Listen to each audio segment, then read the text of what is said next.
Assalamu alaikum, dear learners. Hope you all are doing great. Welcome to our new video. আজকে আমরা খুব একটা interesting lesson নিয়ে কথা বলতে যাচ্ছি, সেটা হচ্ছে প্রোনাউন। সহজ ভাষায় ইংলিশ গ্রামার বই থেকে চ্যাপ্টার নাম্বার 13 এবং পেজ নাম্বার 86 আমরা ডিসকাস করতে যাচ্ছি। আপনাদের যদি বইটি থাকে তাহলে বইটি বাহির করে একটু প্র্যাকটিস করব ক্লাস শেষে। চলুন শুরু করা যাক। পার্টস অফ স্পিচ শুরু করেছিলাম নাউন থেকে, এবং পার্টস অফ স্পিচটা কী সেটা সম্পর্কে বলা হয়েছিল প্রথমেই। আপনাদের যদি ধারণা না থাকে তাহলে একটু সামনের ভিডিওগুলো দেখে তারপরে প্রোনাউনের ভিডিওতে চলে আসব।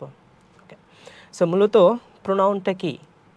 সাধারণভাবেই আমরা জানি যে নাউন এর পরিবর্তে যে ওয়ার্ড ব্যবহৃত হয় তাকেই আমরা প্রোনাউন বলে থাকি।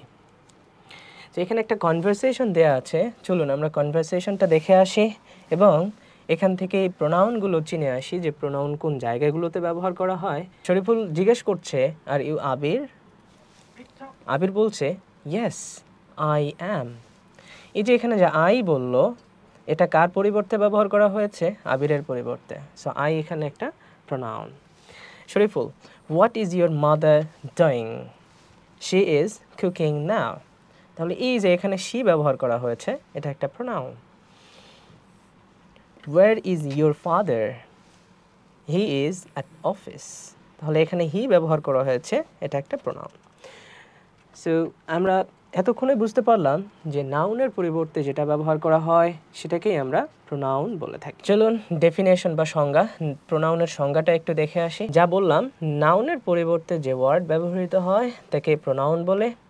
Or a pronoun is a word used in place of a noun. যদি এই সেন্টেন্সটা দেখি, রহিম is a student, he goes to school every day. তাহলে প্রথমবার আমরা রহিম বলে সম্বোধন করেছি, দ্বিতীয়বারে হি বলে সম্বোধন করেছি। তাহলে রহিম একজন শিক্ষার্থী, সে প্রতিদিন বিদ্যালয়ে যায়। তো এখানে বোঝাই যাচ্ছে যে রহিমের পরিবর্তে হি বসেছে, আর হি একটা এখানে প্রোনাউন। তো আমরা একটা চমৎকার বিষয় দেখব যে প্রোনাউন কেন আমরা ব্যবহার করে থাকি। চলুন একটু দেখে নেই। এখানে কয়েকটা সেন্টেন্স লেখা হয়েছে এবং সেন্টেন্সগুলো একটা ব্যক্তিকেই কেন্দ্র করে বলা হয়েছে। যদি বলি Nashmi is a student, Nashmi goes to school regularly, Nashmi reads in class 2, Nashmi goes to school with Nashmi's mother. সেন্টেন্সগুলো শুনতে জানি কেমন অকওয়ার্ড লাগছে না? বারবার নাশমি নাশমি নাশমি নাশমি। সো দেখেন, এটাকে যদি আবার সুন্দর করে বলা যায় যে আমরা একবার নাশমিকে উল্লেখ করে নাশমির পরিবর্তে যেই প্রোনাউনটা ব্যবহার করা হয় বাকি সেন্টেন্সগুলোতে, সেগুলো উল্লেখ করলেই তখন কিন্তু একটা সুন্দরতা প্রকাশ পায়। উপরিউক্ত বাক্যগুলোতে নাশমি নামটি বারবার ব্যবহার করায় এটি এক প্রকার গ্রামাটিক্যাল ভুলও ধরা যায়, প্রোনাউন রেফারেন্স। তাই যদি আমরা এভাবে লিখি, Nashmi is a student, she goes to school regularly, এখানে শি ব্যবহার করা হয়েছে। She reads in class 2, she goes to school with her mother. তাহলে এই নাশমির পরিবর্তে আমরা এই প্রোনাউনগুলো ব্যবহার করেছি। সো দেখুন, বারবার নাউনগুলো ব্যবহার করলে যখন একজনকে কেন্দ্র করে বলা হয় তখন বারবার তার নামটা চলে আসে, শুনতে খারাপ লাগে, এবং প্রোনাউন রেফারেন্সে এগুলো ভুলও ধরা হয়ে থাকে। নাশমি কথাটি বারবার না লিখে তার পরিবর্তে শি, হার ইত্যাদি শব্দ লেখার অনুচ্ছেদটি পড়তে অনেক শ্রুতিমধুর লাগছে, আর শি, হারই হচ্ছে এখানের প্রোনাউন। তো আমরা এখন দেখে নেব যে আসলে প্রোনাউন কত প্রকার এবং কোন কোন ওয়ার্ডগুলোকে আমরা প্রোনাউন বলে থাকি। সাধারণত আমরা জানি যে প্রোনাউন 8 প্রকার। 8 প্রকারগুলো কি কি?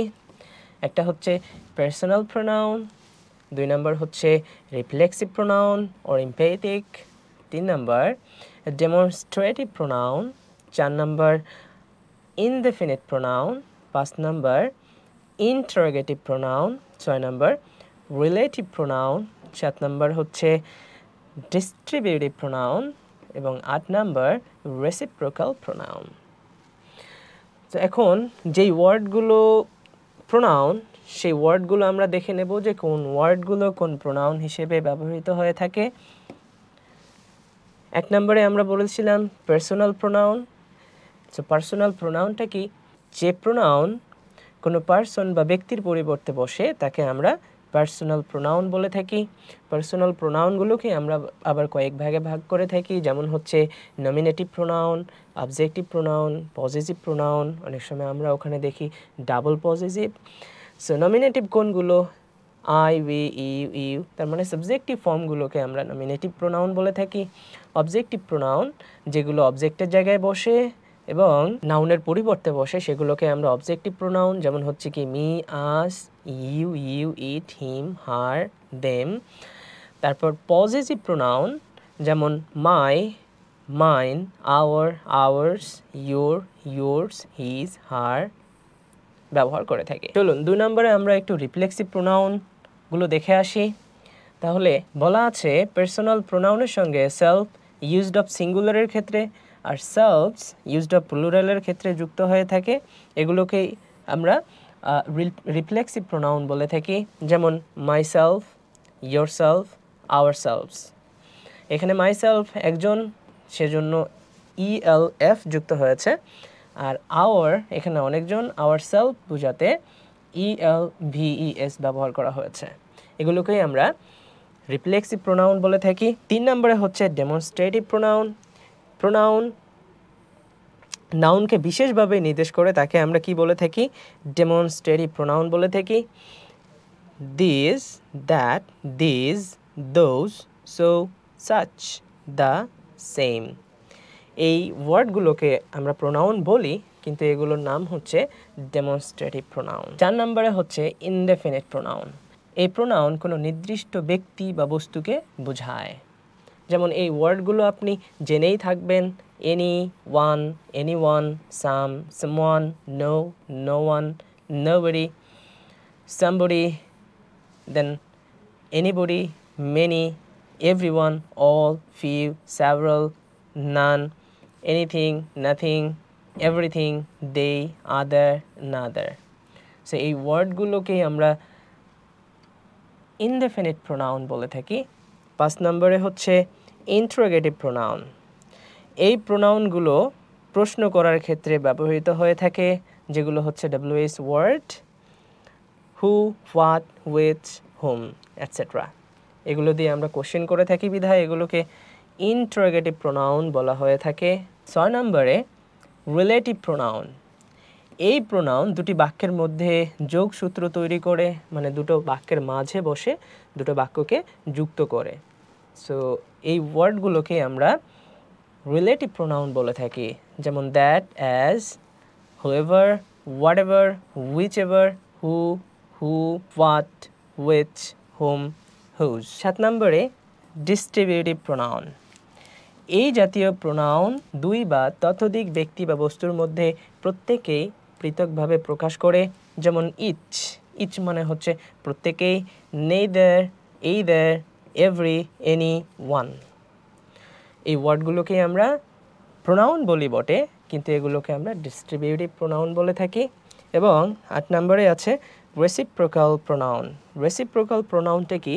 এই প্রোনাউনগুলো একাধিক ব্যক্তি বা বস্তুর পারস্পরিক সম্পর্ক বুঝিয়ে দেয়, যেমন হচ্ছে ইচ, আদার, ওয়ান, অ্যানাদার। দুইয়ের মধ্যে হলে ইচ আদার বসে, আর অনেকের মধ্যে হলে ওয়ান, অ্যানাদার বসে। সো আশা করি ক্লাসটি ভালো লেগেছে আপনাদের। আমরা মাত্র প্রোনাউনের প্রথম ক্লাসটা করেছি আজকে। নেক্সট ডেতে প্রোনাউনের সেকেন্ড ভিডিও নিয়ে কথা হবে, এবং যেই প্রোনাউনগুলো আমরা দেখেছি সেগুলোর ব্যবহারও সেই পরের ক্লাসে দেখে নেব। আশা করি সবাই ভালো থাকবেন।